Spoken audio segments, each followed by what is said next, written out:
அஷ்டமத்து சனி அப்படின்னாலே 5 விஷயத்துல சிம்மராசி என்பர்களே கவனமா இருக்கணும். ஐயோ அஷ்டமத்து சனியா 0 ஆயிடுமா, ஒண்ணும் இல்லாம போயிடுவோமா, மூளையில உட்காந்துருமா அப்படிலாம் யோசிக்காதீங்க. சிம்மம் எப்பயுமே பாருங்க, ஒரு கூட்டத்துக்கு போகணும், அந்த கூட்டத்துல நம்ம டாமினேட்டா நிக்கணும், தலைவனா நிக்கணும்.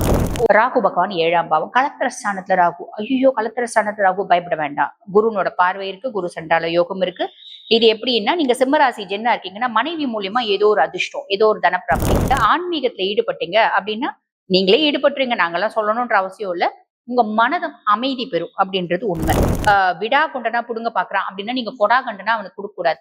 அப்ப என்ன பண்ணணும், அப்பா ஹெல்ப் பண்ணாம இருந்தா சனி பிடிக்காதே, சனி நீதிமானாச்சே, அதுவும் உண்மைதான். பிற்பகுதியில கடனை அடைக்கணும் பிளான் பண்ணீங்க, அடைக்க ட்ரை பண்ணீங்க, அடைச்சிடுவீங்க.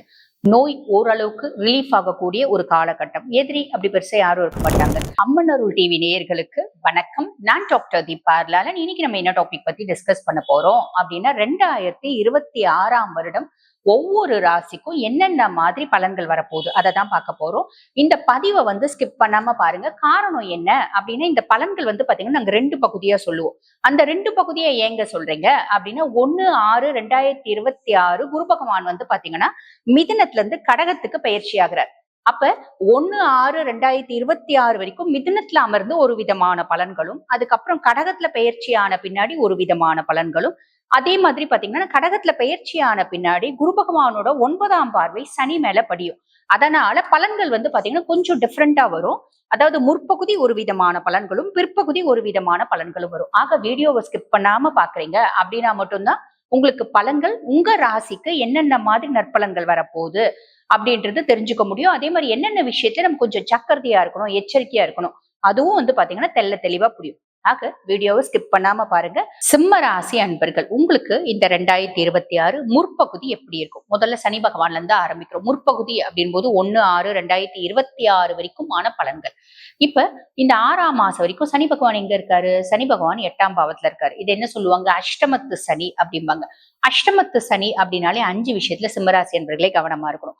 ஐயோ அஷ்டமத்து சனியா 0 ஆயிடுமா, ஒண்ணும் இல்லாம போயிடுவோமா, மூளையில உட்காந்துருமா அப்படிலாம் யோசிக்காதீங்க. பெருசா ஒண்ணும் இல்ல. சனியை டீல் பண்றது ரொம்பவே ஈஸி. எப்படி டீல் பண்ணும்? சனி எந்த விஷயத்துல உங்களை டார்கெட் பண்ணுவோம்? 5 விஷயத்துல டார்கெட் பண்ணுவான். அது என்ன 5 விஷயம்? ஃபர்ஸ்ட் விஷயம், நம்ம கை இருப்பு எவ்வளவு இருக்கு. 10 ரூபாய் இருந்தாலும் சரி, 10,000 ரூபாய் இருந்தாலும் சரி, 10 லட்சம் ரூபாய் இருந்தாலும் சரி, புடுங்க பாப்பா. சனி புடுங்க பாக்குறான் எப்படின் போது நம்ம என்னங்க பண்ணணும்? ரொம்ப சிம்பிள். யார் மூலியமா புடுங்க பாப்பா? நல்லா தெரிஞ்சுக்கோங்க. உங்க மனசுக்கு பிரியமானவங்க, உங்களுக்கு ரொம்ப அந்யோன்யமானவங்க, உங்களால மாட்டேன்னு சொல்ல முடியாது அப்படிப்பட்ட பர்சனாலிட்டிஸ், உங்களுக்கு ஒரு காலகட்டத்துல ரொம்ப சப்போர்ட்டிவா இருந்தவங்க, அந்த மாதிரி இருக்கவங்க குடு அர்ஜென்ட்டா கேட்பாங்க. நாளைக்கே கொடுத்துருன்னு கொடுத்தா 2 வருஷம் திரும்பி வராது. அப்ப என்ன பண்ணணும்? ரொம்ப சிம்பிள். சனி புடுங்க பாக்குறான், நீங்க பாத்தீங்கன்னா அவன் விடா கொண்டனா புடுங்க பாக்குறான் அப்படின்னா நீங்க கொடா கண்டனா அவனுக்கு கொடுக்க கூடாது. அப்ப என்ன பண்ணணும்? அப்பா ஹெல்ப் பண்ணாம இருந்தா சனி பிடிக்காதே, சனி நீதிமானாச்சே, அதுவும் உண்மைதான். அப்ப என்ன பண்ணும்? அப்பா என்கிட்ட அமௌண்ட் இருக்கு, ஆனா இது குழந்தை ஃபீஸுக்காக வச்சிருக்கேன், அதனால நீ உனக்கு நான் ஹெல்ப் பண்ணணும்னு ஆத்மார்த்தமா நினைக்கிறேன், நீ வெளியே எங்கன்னா வட்டிக்கு வாங்கிக்கோ, வட்டியை நான் கட்டுறேன் அப்படின்ற மாதிரி சொல்லிடுங்க. இது அந்த ஆள் வட்டி கொடுக்குறான் அப்படின்னு சொல்ல வேண்டாம். அந்த ஆள் கிட்டப்பா இவருக்கு வட்டி கொடு அப்படின்னு சொல்ல வேண்டாம். நீ எங்கன்னா வாங்கிக்கோ, மாசானா வட்டி கூட நான் கட்டிடுறேன், என்னால இப்ப காசு கொடுத்து ஹெல்ப் பண்ணக்கூடிய சிச்சுவேஷன்ல இல்ல, தெளிவா சொல்லிடுங்க. ஃபர்ஸ்ட் விஷயம். 2வது விஷயம், குடும்பத்துல சின்ன சின்ன குழப்பங்கள் அப்படின்றது வரும். தீபாவளிக்கு பட்டாசு வைக்கும் போது இந்த புஷ்பான வைப்போம், புஃப்னு பறக்கும். இன்னமும் பெரிய லெவல்ல பாத்தீங்கன்னா பிரச்சனை இருக்கா மாதிரி பெரிய லெவல்ல ரொம்ப பயங்கரமா, அதாவது நல்ல வெளிச்சமா போகும், அடுத்த செகண்ட் குபீர்னு அடங்கிடும். அந்த மாதிரிதான் பிரச்சனைகளும். இதே மாதிரிதான் ஆபீஸ்லயே வரும். கவலையப்படாதீங்க. இந்த வீட்டுலயும் ஆபீஸ்லயும் வரக்கூடிய பிரச்சனை பெருசா தெரியும், எக்ஸாகரேட்டா தெரியும், ஆனா சாதாரண விஷயம். அப்படியே அமைதியா இருந்தீங்கன்னா அதுவே காணாம போயிடும் அப்படின்னு சொல்ல இந்த புஷ்பான மாதிரி. ஓகேங்களா? அதுக்கடுத்து நம்ம சரௌண்டிங்ஸ், நம்மளோட நெய்பர்ஸோட எல்லாம் பெருசா நம்மளுக்கு நல்ல உறவு அப்படின்றது இருக்காது. நம்ம நல்லா பழகினாலும் அதுங்களுக்கு நம்மள பிடிக்காது. என்ன அதுங்கெல்லாம் இதெல்லாம் பாருங்க, நம்ம சுற்று வட்டாரத்துல இருக்கவங்க, நம்மளோட நெய்பர்ஸ் எல்லாம் நம்ம கூட வாழ்க்கை ஃபுல்லும் டிராவலா பண்ண போறாங்க. அதெல்லாம் ரயில் ஸ்னேகம் மாதிரி. அவங்கவுங்க ஸ்டேஷன் அவங்கவுங்க இறங்கி போறாங்க. சோ அவங்களுக்கு பெருசா இம்பார்ட்டன்ஸ் கொடுக்கணும்ன்ற அவசியம் இல்லை. நல்லா பேசினா பேசுங்க, பேசட்டி போ, ஒன்னும் நீ பேசினா எனக்கு என்ன இருக்கு, எனக்கு ஒண்ணும் இல்லை அப்படின்ற ஒரு மைண்ட் செட்டுக்கு வந்துருங்க. 5வது விஷயம் ரொம்ப கவனமானது. அது என்ன அப்படின்னா ஆரோக்கியம், ஆரோக்கியத்தில் கவனம். ஹெல்த் இஷ்யூஸ் நிறைய வரதுக்கு வாய்ப்புண்டு. முக்கியமா எலும்பு சார்ந்த பிரச்சனைகள் வரதுக்கு வாய்ப்புண்டு. அதுல கவனம் அப்படின்றது வச்சுக்கோங்க. அப்ப இந்த 5 விஷயத்துல எது ரொம்ப இம்பார்ட்டன்ட்? கையிருப்பு காசு கவனமா வச்சுக்கோங்க, ஆரோக்கியத்துல கவனம்னு வச்சுக்கோங்க. இந்த 5 விஷயத்துல நீங்க கவனமா இருந்தா சனி உங்களை ஒண்ணுமே பண்ண மாட்டான், தைரியமா இருக்கலாம். ஓகேங்களா? அதுக்கடுத்து ராகு பகவான் 7ஆம் பாவம் களத்திர ஸ்தானத்துல ராகு. ஐயோ களத்திர ஸ்தானத்துல ராகு, பயப்பட வேண்டாம். குருனோட பார்வை இருக்கு, குரு சண்டால யோகம் இருக்கு. இது எப்படின்னா, நீங்க சிம்மராசி ஜென்னா இருக்கீங்கன்னா மனைவி மூலியமா ஏதோ ஒரு அதிர்ஷ்டம், ஏதோ ஒரு தனப்பிராப்தி. மனைவி வசதியான வீட்டு பொண்ணுங்க, அவங்க வீட்டுல சொத்து பத்து பிரிச்சாங்க. இப்ப என் மனைவிக்கு அப்படின்னு ஒரு ப்ராப்பர்ட்டி கொடுத்தாங்க. எங்க கணவர் ரொம்ப வசதியான வீட்டு பையங்க, அவருக்கு சொத்து பத்து பிரிச்சாங்க, அவர் இதே ஒரு ப்ராப்பர்ட்டி அப்படின்னு கொடுத்தாங்க. இல்லைங்க, கணவர் வந்து இன்கிரிமெண்ட் வந்துச்சு, ப்ரொமோஷன் வந்துச்சு, அதனால ஒரு லாபம் அப்படின்ற மாதிரி மனைவி வழி, உங்களோட பார்ட்னர் வழி திடீர் லாபம் வரத்துக்கு வாய்ப்பு உண்டு.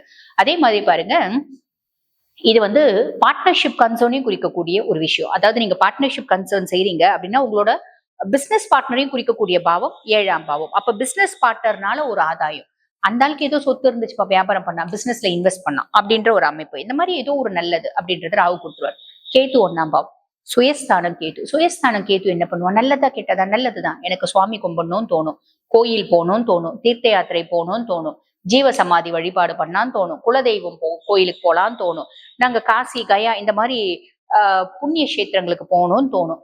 எனக்கு யார் கூடயும் கூடி உறவாட பிடிக்கல. எனக்கு சிம்மம் வந்து எப்பயுமே வந்து பாருங்க, ஒரு கூட்டத்துக்கு போகணும், அந்த கூட்டத்துல நம்ம டாமினேட்டா நிக்கணும், தலைவனா நிக்கணும், ஒரு அட்ராக்டிவ் பர்சனாலிட்டியே நிக்கணும் அப்படின்னு நினைக்கக்கூடிய பர்சனாலிட்டிஸ். ஆனா இந்த காலகட்டம் எப்படின்னா, எனக்கு கூட்டமே பிடிக்கல, எனக்கு தனிமை தான் இனிமையா இருக்கு அப்படின்னு நினைக்கக்கூடிய ஒரு காலகட்டம். நிறைய பேர் வந்து பாருங்க சோஷியல் வித்ட்ராயல் அப்படின்றது இருக்கும். இது நல்லதுதான், பெருசா நெகட்டிவ் கிடையாது. கேது சுயஸ்தானத்துல இருக்குது, நெகட்டிவ் நிறைய யோசிச்சாலும் ஒரு இனம் புரியாத குழப்பம் அதெல்லாம் வரும். ஆனா வந்து பாருங்க, ஆன்மீகத்துல ஈடுபட்டீங்க அப்படின்னா, நீங்களே ஈடுபட்டுறீங்க, நாங்கெல்லாம் சொல்லணும்ன்ற அவசியம் இல்ல, உங்க மனதம் அமைதி பெறும் அப்படின்றது உண்மை. இதுவும் பிளஸ். அதுக்கப்புறம் வந்து பாருங்க, குரு பகவான் லாபஸ்தானம். அஷ்டமத்து சனியிலையும் நிறைய சிம்மராசி அன்பர்கள் வந்து 0 ஆகல. காரணம் என்ன அப்படின்னா, குரு லாப குருவா இருக்கிறதுனால. சனி பல்ல நோண்டி நம்மள கீழே தள்ளி விட பார்ப்பான், குரு வந்து கையை பிடிச்சி இழுத்து விட்டுரும். ஆக 0 ஆகாம இருக்கிறதுக்கு குரு தான் காரணம். நீங்க செய்யக்கூடிய தொழில்ல ஒரு அபரிவிதமான லாபத்தை ஏற்படுத்தக்கூடிய பர்சனாலிட்டி யார் இருக்காரு அப்படின்னா, குரு பகவான் தான் இருக்காரு. அதுக்கும் மேல அது உங்களோட மூத்த சகோதர சகோதரிகளை குறிக்கக்கூடிய ஸ்தானம் அப்படின்றதுனால உங்களுக்கு மூத்த சகோதர சகோதரிகளும் பெரிய சப்போர்ட்டா இருக்காங்க அப்படின்னு சொல்லலாம். இது ஒரு பெரிய பிளஸ் அப்படின்னு தான் சொல்லணும். சரி, அப்படியே பிற்பகுதிக்கு வரலாம். பிற்பகுதி 1/6/2026 இருந்து 2026 முடிய உங்களுக்கு சனி பகவான், சனி அஷ்டமத்து சனியாவே தான் இருப்பார். ஆனா ஒரு பெரிய பிளஸ் என்ன தெரியுங்களா? குருனோட 9ஆம் பார்வை அவர் மேல படியுது. அது சிம்ம ராசி அன்பர்களுக்கு பெருசா ஒரு, அதாவது நெஞ்சு மேல 4 பாறை தூக்கி வச்சிருந்தா அதுல 3 பாறையை எடுத்துட்ட மாதிரி ஒரு ரிலீஃப். அது ஒரு பெருத்த ரிலீஃப்ங்க. அதாவது சனி அமைதியா வருது அப்படின்றது ஒரு பெருத்த ரிலீஃப். அது ஃபர்ஸ்ட் பிளஸ். அதுக்கடுத்து ராகு 7, ராகு 7 கலத்திரஸ்தான ராகு குருனோட பார்வையில. அப்ப என்ன அர்த்தம் அப்படின்னா, இந்த நீங்க உங்களோட பார்ட்னர் மூலியமா, அதாவது நீங்க ஜென்னா இருந்தா உங்க மனைவி மூலியமா, நீங்க பெண்ணா இருந்தா உங்க கணவர் மூலியமா திடீர் தனப்பிராப்தி இதெல்லாம் வரும். பார்ட்னர் மூலியமா திடீர் தனப்பிராப்தி இதெல்லாம் வரும். கூடவே ஒரு 7ஐயும் சேர்ந்து வரும். அது என்ன அப்படின்னா, ரொம்ப சிம்பிள். நீங்க வந்து சிம்மராசி ஜென்ஸா இருக்கீங்க அப்படின்னு வச்சுக்கோங்க, உங்க மனைவி சொல்லுவாங்க, என்ன ஆங்கிள், என்ன ஆஸ்பெக்ட்ல பேசுவாங்க, எப்படி பேசுவாங்க, என்ன ஆட்டிடியூட்ல பேசுவாங்க அப்படின்னா, என்னோட அழகு, என்னோட அறிவு, என்னுடைய வந்து புத்திசாலித்தனம், இது எல்லாத்துக்கும் வந்து பாருங்க, என்ன அமெரிக்கால இருந்து பொண்ணு கேட்டாங்க, ஆஸ்திரேலியால இருந்து பொண்ணு கேட்டாங்க, நியூயார்க்ல இருந்து கேட்டாங்க. என்னோட கிறக்கம், நான் உன்னை வந்து லவ் பண்ணி கல்யாணம் பண்ணிக்கினேன். எங்க வீட்டுல சொன்னாங்க உன்னை கல்யாணம் பண்ணிக்கினேன், சொந்த விட்டு போயிடக்கூடாது, உன்னை கல்யாணம் பண்ணிக்கிறேன். இந்த மாதிரி பலவித பில்டப் இருக்கும். அமைதியா இருக்கும், வேற ஒண்ணும் பண்ண முடியாது. நம்ம கிறக்கம் இதெல்லாம் கேட்கணும் அப்படின்ற மாதிரி நம்ம அமைதியா இருக்கிறோம் அப்படின்னா பிரச்சனை இல்லை. இதே நீங்க வந்து பாருங்க சிம்மராசி லேடியா இருக்கீங்க அப்படின்னா, உங்க கணவரும் இதே ஆங்கிள் பேசுவார். நலம்புல நடந்து போனோம்னானே என் பின்னாடி வந்து பாத்தீங்கன்னா ஒரு 100 பொண்ணுங்க வரும். நான் சல்மான் கான், நான் ஷாருக் கான் ரேஞ்சுக்கு பேசுவாங்க. சரி, என்ன பண்ண முடியும்? நம்ம வந்து பாருங்க, பச்சை காக்கா பறக்குது அப்படின்னா, பச்சை காக்கா பறக்குது, பச்சை கிளி எது, காக்கா போய் எங்கடா பச்சையா இருக்குமா மக்கு அப்படின்னு நம்ம சொன்னோம் அப்படின்னா, நம்மளுக்கு வந்து ஃபேமிலி லைஃப்ல ஒரு பிரிவு, ஒரு விரிசல் அப்படின்றது வரும். இந்த மாதிரிலாம் ஒரு நாள் சொன்னா 2 நாள் சொன்னா பரவாயில்ல, சொல்லி சொல்லி நம்மள வந்து பாத்தீங்கன்னா வறுத்து எடுப்பாங்க. வேற வழி இல்ல, கல்யாணம் பண்ணிக்கினாச்சு, என்ன பண்றது, ஓடி ஆடி ஆகணும் அப்படின்ற மாதிரி ஓடி ஆயிட்டுங்க, பிரச்சனை முடிஞ்சு போச்சு. ஓகேங்களா? அதே மாதிரிதான் உங்களோட பிசினஸ் பார்ட்னரும் சொல்லுவான், என்ன டாடா கன்சர்ன்ல கூப்பிட்டாங்க, பிர்லா கன்சர்ன்ல கூப்பிட்டாங்க பிசினஸ் பண்றதுக்கு, நீ ஏதோ கஷ்டப்படுறியே, நீ ஏதோ தெரிஞ்சவனாச்சே அப்படின்றதுனால நான் இங்க இன்வெஸ்ட் பண்ணேன் அப்படின்ற ரேஞ்சுக்கு பேசுவாங்க. அமைதியா விட்டுட்டீங்க அப்படின்னா இதுவும் கடந்து போகும். இது பிற்பகுதியில ராகு கொடுக்கக்கூடிய பலன்கள் அப்படின்னு சொல்லலாம். Ketu as it is simple, பெருசா நம்ம யோசிக்கணும்ன்ற அவசியம் இல்ல. கேது வந்து முன்ன சொன்ன பலன்களே தான் 2026 முழுக்க அதை தான் கொடுக்க போறார். அதுக்கப்புறம் குரு பகவானை பத்தி சொல்லணும் அப்படின்னா, பிற்பகுதியில குரு பகவான் விரைய குருவா வரார்.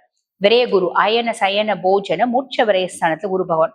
சிம்மம், நல்லா தூங்குவீங்க, நல்லா சாப்பிடுவீங்க, ஏதோ ஒரு விதத்துல நிம்மதியா இருப்பீங்க. அதாவது நிறைய சிம்மராசி அன்பர்கள் வந்து பாத்தீங்கன்னா சுப விரயம் அப்படின்றது நடக்கும்.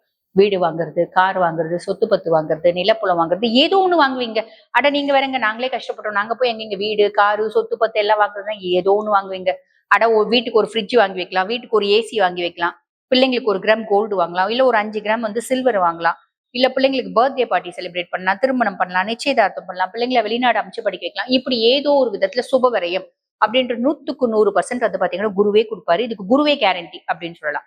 அதுக்கும் மேல குரு பகவானை பத்தி சொல்லணும் அப்படின்னா 5 மற்றும் 8க்கு அதிபன், பூர்வ புண்ணியாதிபதியும் அவன் தான், அஷ்டமாதிபதியும் அவன் தான். அவனோட பார்வை சுக தாயார் ஸ்தானத்துல பாக்குது. அம்மானால ஏதோ ஒரு விதத்துல சப்போர்ட். என்னோட கம்ஃபர்ட் முதல்ல இருந்ததை விட கொஞ்சம் அதிகமா இருக்குங்க. நான் முதல்ல வந்து பாருங்க ஒரு சிங்கிள் பெட்ரூம் வீடு வாடகைக்கு தான் இருந்தேன். இப்ப டபுள் பெட்ரூம் வீடு வாடகைக்கு வந்து ஏதோ ஒரு விதத்துல என்னோட கம்ஃபர்ட் அதிகமாகுது இல்லையா? அந்த மாதிரி ஒரு அமைப்பு. ருணரோக சத்ரு ஸ்தானத்துல குருனோட பார்வை. பிற்பகுதியில கடனை அடைக்கணும் பிளான் பண்ணீங்க, அடைக்க ட்ரை பண்ணீங்க, அடைச்சிடுவீங்க. நோய் ஓரளவுக்கு ரிலீஃப் ஆகக்கூடிய ஒரு காலகட்டம். எதிரி அப்படி பெருசா யாரும் இருக்க மாட்டாங்க. அதே மாதிரி 8ஆம் பாவத்தை குருனோட பார்வை. ஒரு ஹிடன் சீக்ரசிஸ், ஹிடன் ரிலேஷன்ஷிப்ஸ் அதெல்லாம் இருக்குன்னா அது வெளியே வராது, வெளியே தெரியாம குருவே பாத்துக்குவாரு அப்படின்னு சொல்லலாம். ஆக சிம்ம ராசி அன்பர்கள், உங்களுக்கு முற்பகுதி சூப்பரா இருக்கா, பிற்பகுதி சூப்பரா இருக்கா அப்படின்னா முற்பகுதி பிலோ ஆவரேஜ், பிற்பகுதி எக்ஸலண்டா இருக்கு. ப்ராப்பரா யூட்டிலைஸ் பண்ணிக்கினீங்க அப்படின்னா நல்லது நடக்கும், நல்லது மட்டுமே நடக்கும். இப்ப நான் சொன்னது வந்து பாத்தீங்கன்னா உங்க ராசிக்கு பொதுவான பலன்கள்ங்க. இது வந்து பாத்தீங்கன்னா 50% ஒவ்வொரு சுய ஜாதகத்திலயும். அதுக்கும் மேல மீதி 50% வந்து பாருங்க உங்க சுய ஜாதகத்துல என்ன தசை நடக்குது, தசநாதன் எந்த பாவத்துல இருக்கா, தசநாதன் வலுத்து இருக்கானா இல்ல வந்து கெட்டு போயிருக்கானா அதை பொறுத்துதான். இந்த மாதிரி இருக்கிறவங்க இல்லைங்க நீங்க சொன்னதெல்லாம் எங்களுக்கு புரிஞ்சிச்சு, இப்ப நாங்க வந்து ஒரு பெரிய பிரச்சனை இருக்கும், பிள்ளைங்களால பிரச்சனை, கணவரால பிரச்சனை, மனைவினால பிரச்சனை, எங்களோட ரிலேஷன்ஷிப்னால பிரச்சனை, சொத்து பிரச்சனை, இந்த மாதிரி என்ன காம்ப்ளிகேஷன்ஸ் இருக்கு அப்படின்னாலும் அதை சார்ட் அவுட் பண்றதுக்கு வழி இருக்கா அப்படின்னா அதுக்கு உங்க சுய ஜாதகம் தாங்க இண்டெக்ஸ். அந்த சுய ஜாதகத்தை அனலைஸ் பண்ணா இதுக்கு வழி இருக்கு, வழி இல்லை அப்படின்றது தெளிவா சொல்லிட முடியும். இல்லைங்க நாங்க வாழ்க்கையில வந்து பாருங்க வீடு கட்டலாம்னு நினைக்கிறோம், திருமணம் பண்ணலாம்னு நினைக்கிறோம், இந்த மாதிரி விஷயங்கள் அப்படின்னாலும் சுய ஜாதகத்தை பார்த்து அனலைஸ் பண்ணிக்க முடியும்.